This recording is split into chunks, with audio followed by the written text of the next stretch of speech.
বড় কাহিনী প্রথম তো আমার বাবার বাড়িতে করছি, বাবার বাড়িতে যেমন মাটি দিয়ে করছি, আর শ্বশুর বাড়িতে দেখি ফারান মাইদে কেউ আলপনা করে না।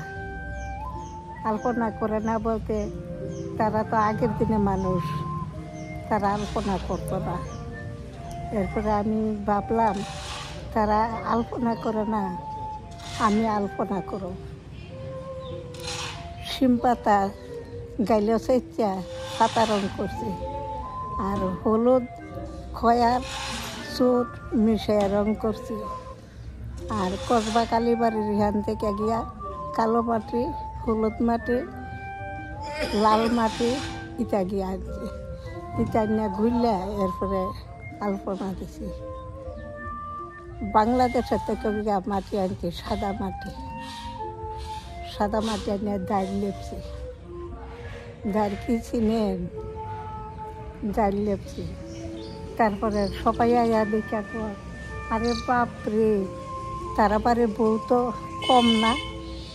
সবাই আমার কাছে দেখা আমার ননদ তারা আছে না, বদি আমরা শিখাইবানি। আমি কুমার শিখাইতাম না কেড়ে, তারারও হাতে ধইরা শিখাইছি।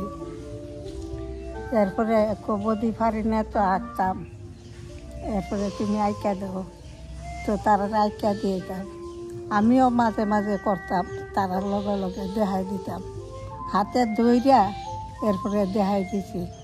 প্রথম তো এখন তো তুলি বেরিয়েছে, আগে তো তুলি আসিল না, ফাট ফাট বাঁশের ছড়ার মাঝে বান্ধা এরপরে আলপনা দিছি। এরপরে বাড়িল চুন দিয়া দিতাম।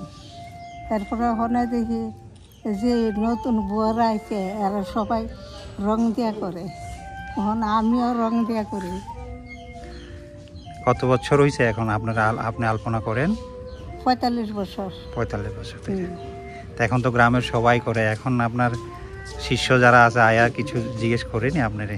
জি, 8 ক্লাস থেকে তারা আইতো, তারা সবাই আমার প্রশংসা করত।